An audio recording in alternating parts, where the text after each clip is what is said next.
ਵਾਹਿਗੁਰੂ ਜੀ ਕਾ ਖਾਲਸਾ ਵਾਹਿਗੁਰੂ ਜੀ ਕੀ ਫਤਿਹ। ਇੱਕ ਦਿਨ ਨਾਨਕ ਜੀ ਨੂੰ ਪਿਤਾ ਨੇ ਕਿਹਾ, ਤੁਸੀਂ ਹੁਣ ਮਵੇਸ਼ੀਆਂ ਨੂੰ ਚਾਰਗਾਹ ਵਿੱਚ ਲੈ ਕੇ ਜਾਣਾ ਛੱਡ ਕੇ ਆਪਣੇ ਖੇਤਾਂ ਦੀ ਆਪ ਦੇਖਭਾਲ ਕਰੋ, ਕਿਉਂਕਿ ਕਮਰ ਕੱਸੇ ਉੱਤੇ ਤਾਂ ਅੱਧਾ ਮੁਨਾਫਾ ਹੀ ਰਹਿ ਜਾਂਦਾ ਹੈ। ਹੁਣ ਮੈਂ ਤੁਹਾਡਾ ਵਿਆਹ ਕਰ ਦੇਣਾ ਚਾਹੁੰਦਾ ਹਾਂ ਅਤੇ ਤੈਨੂੰ ਵੀ ਖੇਤਾਂ ਦਾ ਕੰਮ ਆਪਣੇ ਹੱਥਾਂ ਵਿੱਚ ਲੈਣਾ ਹੋਵੇਗਾ, ਜਿਸ ਨਾਲ ਤੁਹਾਡਾ ਉਦਾਸ ਮਨ ਘਰ ਗ੍ਰਹਿਸਥੀ ਵੱਲੋਂ ਬਹਿਲ ਜਾਵੇਗਾ। ਤੁਹਾਨੂੰ ਵਣਾਂ ਵਿੱਚ ਭਟਕਣ ਦੀ ਕੋਈ ਲੋੜ ਨਹੀਂ। ਹੁਣ ਨਾਨਕ ਜੀ ਦੀ ਉਮਰ 15 ਸਾਲ ਦੀ ਹੋ ਚੁੱਕੀ ਸੀ। ਨਾਨਕ ਜੀ ਹੁਣ ਆਪਣੇ ਖੇਤਾਂ ਦੀ ਦੇਖਭਾਲ ਕਰਨ ਲੱਗੇ। ਪ੍ਰਾਤः ਕਾਲ ਹੀ ਉੱਠਦੇ, ਇਸ਼ਨਾਨ ਕਰਦੇ, ਧਿਆਨ ਕਰਦੇ ਅਤੇ ਖੇਤਾਂ ਵਿੱਚ ਜਾਂਦੇ। ਉੱਥੇ ਹੀ ਖਾਦ ਗੁਡਾਈ ਆਦਿ ਦੇ ਕੰਮ ਵਿੱਚ ਜੁਟੇ ਜਾਂਦੇ, ਜਿਸ ਦੇ ਨਾਲ ਇਸ ਵਾਰ ਫਸਲ ਬਹੁਤ ਚੰਗੀ ਹੋਈ। ਜਦੋਂ ਮਹਿਤਾ ਕਾਲੂ ਜੀ ਨੇ ਲਹਿਲਹਾਤੀ ਫਸਲ ਦੇਖੀ ਤਾਂ ਬਹੁਤ ਹੀ ਜ਼ਿਆਦਾ ਖੁਸ਼ ਹੋਏ। ਖੁਸ਼ੀ ਵਿੱਚ ਉਹਨਾਂ ਨੇ ਨਾਨਕ ਜੀ ਨੂੰ ਸੀਨੇ ਨਾਲ ਲਗਾ ਕੇ ਬਹੁਤ ਪਿਆਰ ਕੀਤਾ ਤੇ ਕਿਹਾ, ਮੈਂ ਤੁਹਾਡੀ ਇੰਝ ਹੀ ਨਿੰਦਿਆ ਕਰਦਾ ਫਿਰਦਾ ਹਾਂ, ਮੁੰਡਾ ਨਿਕੰਮਾ ਹੈ। ਓਏ ਤੂੰ ਤਾਂ ਮੇਰੀਆਂ ਸਾਰੀਆਂ ਸ਼ਿਕਾਇਤਾਂ ਦੂਰ ਹੀ ਕਰ ਦਿੱਤੀਆਂ। ਮੈਂ ਹੁਣ ਤੁਹਾਡੇ ਵਿਆਹ ਦੀ ਗੱਲ ਆਪਣੀ ਮਿੱਤਰ ਦੀ ਇੱਕ ਕੁੜੀ ਨਾਲ ਪੱਕੀ ਕਰਦਾ ਹਾਂ। ਅਤ ਮਹਿਤਾ ਜੀ ਨੇ ਆਪਣੀ ਪਤਨੀ ਤ੍ਰਿਪਤਾ ਜੀ ਨਾਲ ਸਲਾਹ ਮਸ਼ਵਰਾ ਕੀਤਾ ਤੇ ਕਿ ਸਾਡਾ ਮੁੰਡਾ ਪਹਿਲਾਂ ਦੀ ਤਰ੍ਹਾਂ ਹੁਣ ਵੈਰਾਗੀ ਨਹੀਂ ਰਿਹਾ। ਉਹ ਤਾਂ ਹੁਣ ਖੇਤੀਬਾੜੀ ਵਿੱਚ ਮਨ ਲਗਾਉਣ ਲੱਗਾ ਹੈ। ਅਤ ਉਸ ਦਾ ਮਨ ਰਮਿਆ ਰਹੇ, ਇਸ ਲਈ ਜਲਦੀ ਹੀ ਉਸ ਨੂੰ ਘਰ ਗ੍ਰਹਿਸਥੀ ਵਿੱਚ ਬੰਦ ਦਈਏ, ਨਹੀਂ ਤਾਂ ਪਤਾ ਨਹੀਂ ਫਿਰ ਉਹੀ ਪਹਿਲਾਂ ਵਾਲੀ ਹਾਲਤ ਵਿੱਚ ਨਾ ਆ ਜਾਵੇ। ਕਾਲੂ ਜੀ ਆਪਣੇ ਬਚਪਨ ਦੇ ਮਿੱਤਰ ਮੂਲਚੰਦ ਨੂੰ ਸੰਦੇਸ਼ ਭੇਜਿਆ, ਜੋ ਬਾਲ ਕਾਲ ਵਿੱਚ ਮਹਿਤਾ ਦੇ ਸਹਿਪਾਠੀ ਰਹਿ ਚੁੱਕੇ ਸਨ। ਹੁਣ ਬਟਾਲਾ ਵਿੱਚ ਗ੍ਰਾਮ ਵਿੱਚ ਪਟਵਾਰੀ ਦਾ ਕਾਰਜਭਾਰ ਸੰਭਾਲਦੇ ਸਨ। ਉਹਨਾਂ ਦੀ ਕੁੜੀ, ਜਿਸ ਦਾ ਨਾਮ ਸੁਲੱਖਣੀ ਸੀ, ਉਹ ਹਰ ਨਜ਼ਰ ਵੱਲੋਂ ਕੁਸ਼ਲ, ਨਿਪੁੰਨ ਅਤੇ ਸੁੰਦਰ ਸੀ। ਦੋਨਾਂ ਪਰਿਵਾਰਾਂ ਵਿੱਚ ਸਮਾਨਤਾ ਵੀ ਸੀ, ਇਸ ਲਈ ਮੂਲਚੰਦ ਜੀ ਨੇ ਰਿਸ਼ਤਾ ਸਵੀਕਾਰ ਕਰ ਲਿਆ। ਵਿਆਹ ਕੁਝ ਸਮਾਂ ਬਾਅਦ ਵਿੱਚ ਹੋਣਾ ਨਿਸ਼ਚਿਤ ਹੋਇਆ, ਪਰ ਨਾਨਕ ਦੇਵ ਜੀ ਦਾ ਮਨ ਤਾਂ ਮਨੁੱਖ ਕਲਿਆਣ ਦੀ ਇੱਛਾ ਲਈ, ਭਵਿੱਖ ਲਈ ਪ੍ਰੋਗਰਾਮ ਬਣਾਉਣ ਵਿੱਚ ਲੱਗਿਆ ਰਹਿੰਦਾ ਸੀ। ਹੁਣ ਉਹ ਆਪਣਾ ਸਾਰਾ ਸਮਾਂ ਪ੍ਰਭੂ ਚਿੰਤਨ ਵਿੱਚ ਵਿਚਾਰਨਾ ਲਗਾਉਂਦੇ, ਜਿਸ ਦੇ ਨਾਲ ਖੇਤੀਬਾੜੀ ਦੀ ਹਾਲਤ ਫਿਰ ਵਿਗੜਨ ਲੱਗੀ। ਇਹ ਸਭ ਵੇਖ ਕੇ ਮਹਿਤਾ ਕਾਲੂ ਜੀ ਬਹੁਤ ਦੁਖੀ ਹੋਏ, ਪਰ ਸ਼ਿਕਾਇਤ ਵੀ ਕਿਸੇ ਵੱਲੋਂ ਨਹੀਂ ਕਰਦੇ ਸਨ। ਬਸ ਸਾਰਾ ਸਮਾਂ ਚਿੰਤਨ ਤੇ ਵਿਚਾਰਨਾ ਵਿੱਚ ਹੀ ਲੱਗੇ ਰਹਿੰਦੇ ਤੇ ਇਕਾਂਤ ਵਿੱਚ ਰਹਿੰਦੇ। ਅਖੀਰ ਪਿਤਾ ਜੀ ਨੇ ਫੈਸਲਾ ਲਿਆ ਕਿ ਖੇਤੀਬਾੜੀ ਦੀਆਂ ਔਖੀਆਂ ਸਮੱਸਿਆਵਾਂ ਨਾਨਕ ਜੀ ਦੇ ਬਸ ਦੀਆਂ ਨਹੀਂ, ਇਹਨਾਂ ਨੂੰ ਤਾਂ ਕਿਸੇ ਵਪਾਰ ਵਿੱਚ ਹੀ ਲਗਾ ਦਿੱਤਾ ਜਾਵੇ ਤਾਂ ਠੀਕ ਰਹੇਗਾ। ਹੁਣ ਨਾਨਕ ਜੀ ਦੀ ਉਮਰ 17 ਸਾਲ ਦੀ ਹੋ ਚੁੱਕੀ ਸੀ।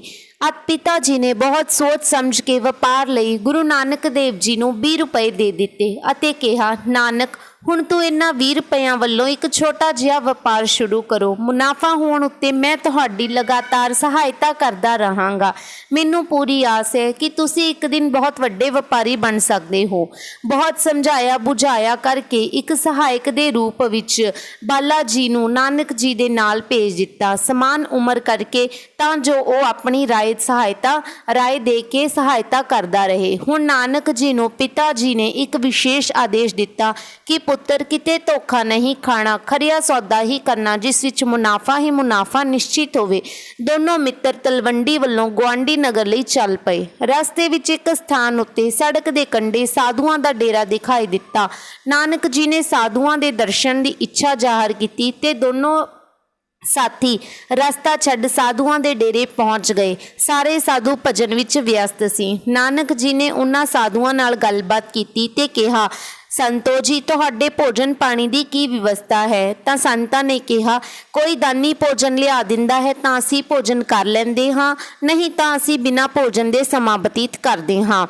ਇਹ ਸੁਣ ਕੇ ਨਾਨਕ ਜੀ ਨੇ ਸਾਧੂ ਨੂੰ 20 ਰੁਪਏ ਦੇ ਦਿੱਤੇ ਤੇ ਕਿਹਾ, ਮਹਾਂਪੁਰਖੋ, ਤੁਸੀਂ ਇਸ ਵੱਲੋਂ ਆਪਣੇ ਭੋਜਨ ਦਾ ਪ੍ਰਬੰਧ ਕਰ ਲਵੋ। ਸਾਧੂ ਨੇ ਕਿਹਾ, ਪੁੱਤਰ, ਇਹ ਤੂੰ ਰੁਪਏ ਸਾਨੂੰ ਕਿਉਂ ਦੇਣਾ ਚਾਹੁੰਦਾ ਹੈ? ਜਵਾਬ ਵਿੱਚ ਨਾਨਕ ਜੀ ਨੇ ਕਿਹਾ, ਮੈਨੂੰ ਪਿਤਾ ਜੀ ਨੇ ਇੱਕ ਖਰਾ ਸੌਦਾ ਕਰਨ ਲਈ ਭੇਜਿਆ ਹੈ।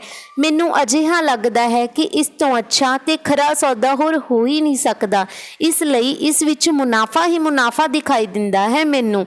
ਤਦ ਸਾਧੂ ਨੇ ਕਿਹਾ, ਪੁੱਤਰ ਅਸੀਂ ਰੁਪਏ ਨਹੀਂ ਲੈਣੇ, ਜੇਕਰ ਤੁਹਾਡੀ ਇੱਛਾ ਹੈ ਤਾਂ ਸਾਨੂੰ ਅਨਾਜ ਲਿਆ ਦਿਓ, ਅਸੀਂ ਆਪ ਭੋਜਨ ਤਿਆਰ ਕਰ ਲਵਾਂਗੇ। ਇਹ ਸੁਣ ਕੇ ਨਾਨਕ ਜੀ ਕੋਲ ਦੇ ਨਗਰ ਚੂੜਕਾਣੇ ਗਏ ਤੇ ਉੱਥੋਂ ਸਾਰੇ ਪ੍ਰਕਾਰ ਦੀ ਰਸੀਦ ਖਰੀਦ ਕੇ ਇੱਕ ਬੈਲ ਗੱਡੀ ਵਿੱਚ ਲਦਵਾ ਕੇ ਸਾਧੂ ਸੰਨਿਆਸੀਆਂ ਨੂੰ ਦੇ ਕੇ ਵਾਪਸ ਘਰ ਪਰਤ ਆਏ।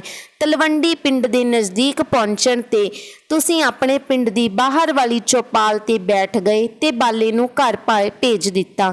ਜਦੋਂ ਪਿਤਾ ਕਾਲੂ ਜੀ ਨੂੰ ਗਿਆਤ ਹੋਇਆ ਕਿ ਬਾਲਾ ਤਾਂ ਪਰਤ ਆਇਆ ਹੈ ਪਰ ਨਾਨਕ ਦਾ ਕਿਤੇ ਪਤਾ ਨਹੀਂ, ਤਾਂ ਉਹਨਾਂ ਨੇ ਤੁਰੰਤ ਬਾਲੇ ਨੂੰ ਸੱਦ ਕੇ ਸਾਰੀ ਜਾਣਕਾਰੀ ਪ੍ਰਾਪਤ ਕੀਤੀ। ਉਹਨਾਂ ਨੂੰ ਜਿਵੇਂ ਹੀ ਇਹ ਗਿਆਤ ਹੋਇਆ ਕਿ ਸਾਰੇ ਰੁਪਏ ਨਾਨਕ ਜੀ ਨੇ ਸਾਧੂਆਂ ਨੂੰ ਭੋਜਨ ਕਰਾਉਣ ਤੇ ਖਰਚ ਕਰ ਦਿੱਤੇ, ਤਾਂ ਉਹ ਗੁੱਸਾ ਹੋ ਉੱਠੇ ਤੇ ਨਾਨਕ ਜੀ ਦੀ ਖੋਜ ਵਿੱਚ ਚੱਲ ਪਏ। ਉਹਨਾਂ ਦਿਨਾਂ ਭੈਣ ਨਾਨਕੀ ਦਾ ਵਿਆਹ ਦੇ ਬਾਅਦ ਪਹਿਲੀ ਵਾਰ ਪੇਕੇ ਆਈ ਹੋਈ ਸੀ। ਜਿਵੇਂ ਹੀ ਉਹਨਾਂ ਨੂੰ ਗਿਆਤ ਹੋਇਆ ਕਿ ਪਿਤਾ ਜੀ ਕ੍ਰੋਧ ਵਿੱਚ ਹਨ, ਤਾਂ ਉਹ ਪਿਤਾ ਜੀ ਦੇ ਪਿੱਛੇ ਪਿੱਛੇ ਚੱਲ ਪਈ। ਖੋਜਦੇ ਨਾਨਕ ਜੀ ਪਿਤਾ ਕਲਿਆਣ ਚੰਦ ਨੂੰ ਸੁੱਕੇ ਤਲਾਬ ਦੇ ਕੰਢੇ ਦੀ ਚੌਪਾਲ ਤੇ ਬੈਠੇ ਮਿਲ ਗਏ। ਤਦ ਕੀ ਸੀ, ਪਿਤਾ ਜੀ ਨੇ ਨਾਨਕ ਨੂੰ ਆ ਪੁੱਛਿਆ, ਰੁਪਏ ਕਿੱਥੇ ਹਨ? ਇਸ ਉੱਤੇ ਨਾਨਕ ਜੀ ਸ਼ਾਂਤ ਬੈਠੇ ਰਹੇ, ਕੋਈ ਜਵਾਬ ਨਹੀਂ ਪਾ ਕੇ ਕਾਲੂ ਜੀ ਨੇ ਕ੍ਰੋਧ ਵਿੱਚ ਆ ਕੇ ਨਾਨਕ ਜੀ ਦੇ ਗਲ ਉੱਤੇ ਇੱਕ ਜ਼ੋਰਦਾਰ ਚਪੇੜ ਜੜ ਦਿੱਤੀ ਤੇ ਫਟਕਾਰਨ ਲੱਗੇ। ਜਿਵੇਂ ਹੀ ਉਹਨਾਂ ਨੇ ਦੁਬਾਰਾ ਚਪਟ ਲਗਾਉਣ ਲਈ ਹੱਥ ਚੁੱਕਿਆ, ਉਦੋਂ ਭੈਣ ਨਾਨਕੀ ਜੀ ਨੇ ਉਹਨਾਂ ਦਾ ਹੱਥ ਫੜ ਲਿਆ ਤੇ ਆਪ ਆਪਣੇ ਪਿਆਰੇ ਭਰਾ ਅਤੇ ਪਿਤਾ ਦੇ ਵਿੱਚ ਦੀਵਾਰ ਬਣ ਕੇ ਖੜੀ ਹੋ ਗਈ। ਪਿਤਾ ਜੀ ਦਾ ਕ੍ਰੋਧ ਸ਼ਾਂਤ ਹੋਣ ਨੂੰ ਨਹੀਂ ਆ ਰਿਹਾ ਸੀ, ਪਰ ਕਰਦੇ ਵੀ ਕੀ, ਜੋ ਹੋਣਾ ਸੀ ਉਹ ਤਾਂ ਹੋ ਚੁੱਕਿਆ ਸੀ। ਅੱਤ ਧੀ ਨਾਨਕੀ ਜੀ ਦੇ ਸਮਝਾਉਣ ਬੁਝਾਉਣ ਤੇ ਨਾਨਕ ਜੀ ਨੂੰ ਨਾਲ ਲੈ ਕੇ ਘਰ ਪਰਤ ਆਏ। ਇਹ ਘਟਨਾ ਜੰਗਲ ਦੀ ਅੱਗ ਦੀ ਤਰ੍ਹਾਂ ਸਾਰੇ ਤਲਵੰਡੀ ਨਗਰ ਵਿੱਚ ਫੈਲ ਗਈ ਕਿ ਮਹਿਤਾ ਕਾਲੂ ਜੀ ਨੇ ਨਾਨਕ ਜੀ ਦੀ ਮਾਰ ਕੁਟਾਈ ਕੀਤੀ। ਜਿਵੇਂ ਹੀ ਰਾਏ ਬੁਲਾਰ ਨੂੰ ਇਸ ਘਟਨਾ ਦਾ ਪਤਾ ਲੱਗਾ ਤਾਂ ਉਹਨਾਂ ਨੇ ਮਹਿਤਾ ਕਾਲੂ ਜੀ ਨੂੰ ਸੱਦ ਭੇਜਿਆ। ਜਦੋਂ ਪਿਤਾ ਪੁੱਤ ਦੋਨੋਂ ਰਾਏ ਬੁਲਾਰ ਜੀ ਦੇ ਸਨਮੁਖ ਮੌਜੂਦ ਹੋਏ ਤਾਂ ਰਾਏ ਜੀ ਨੇ ਨਾਨਕ ਜੀ ਤੇ ਪ੍ਰਸ਼ਨ ਕੀਤਾ, ਪੁੱਤਰ ਤੂੰ ਸਾਰੇ ਰੁਪਏ ਫਕੀਰਾਂ ਉੱਪਰ ਕਿਉਂ ਖਰਚ ਕਰ ਦਿੱਤੇ? ਜਵਾਬ ਵਿੱਚ ਨਾਨਕ ਜੀ ਕਹਿਣ ਲੱਗੇ, ਮੈਨੂੰ ਜਾਂਦੇ ਸਮੇਂ ਪਿਤਾ ਜੀ ਨੇ ਵਿਸ਼ੇਸ਼ ਆਦੇਸ਼ ਦਿੱਤਾ ਸੀ ਕਿ ਵੇਖਣਾ ਪੁੱਤਰ ਖਰਿਆ ਸੌਦਾ ਹੀ ਕਰਨਾ, ਇਸ ਲਈ ਮੈਂ ਆਪਣੇ ਵੱਲੋਂ ਬਹੁਤ ਸੋਚ ਸਮਝ ਕੇ ਖਰਾ ਸੌਦਾ ਹੀ ਕੀਤਾ ਹੈ, ਇਸ ਵਿੱਚ ਮੁਨਾਫਾ ਹੀ ਮੁਨਾਫਾ ਹੈ।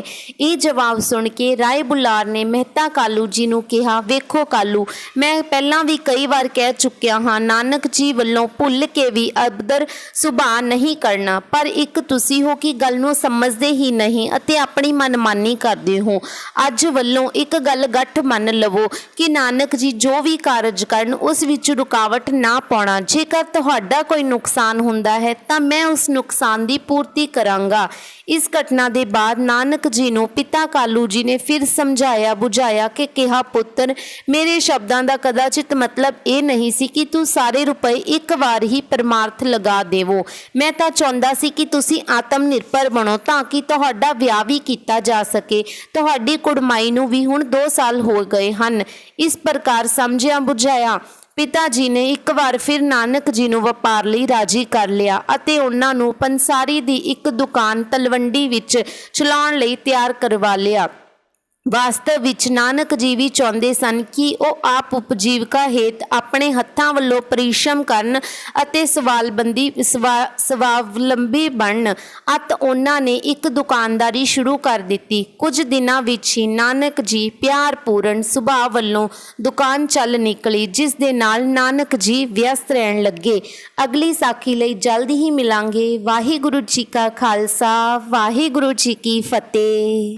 ਗੁਰੂ ਨਾਨਕ ਦੇਵ ਜੀ ਦੀਆਂ ਹੋਰ ਜੀਵਨ ਗਾਥਾਵਾਂ ਸਾਖੀਆਂ ਸੁਣਨ ਲਈ ਸਾਡੇ ਚੈਨਲ ਨੂੰ ਸਬਸਕ੍ਰਾਈਬ ਕਰੋ ਤੇ ਬੈਲ ਆਈਕਨ ਨੂੰ ਜ਼ਰੂਰ ਪ੍ਰੈਸ ਕਰੋ। ਜੇ ਤੁਹਾਨੂੰ ਗੁਰੂ ਨਾਨਕ ਦੇਵ ਜੀ ਦੀ ਸਾਖੀ ਸਾਡੇ ਵੱਲੋਂ ਸੁਣਾਈ ਵਧੀਆ ਲੱਗਦੀ ਹੈ ਤਾਂ ਸਾਡੇ ਵੀਡੀਓ ਨੂੰ ਲਾਈਕ ਜ਼ਰੂਰ ਕਰਨਾ ਤੇ ਅੱਗੇ ਸ਼ੇਅਰ ਕਰੋ ਤਾਂ ਜੋ ਵੱਧ ਤੋਂ ਵੱਧ ਲੋਕ ਇਤਿਹਾਸ ਨਾਲ ਜੁੜ ਸਕਣ। ਵਾਹਿਗੁਰੂ ਜੀ ਕਾ ਖਾਲਸਾ, ਵਾਹਿਗੁਰੂ ਜੀ ਕੀ ਫਤਿਹ।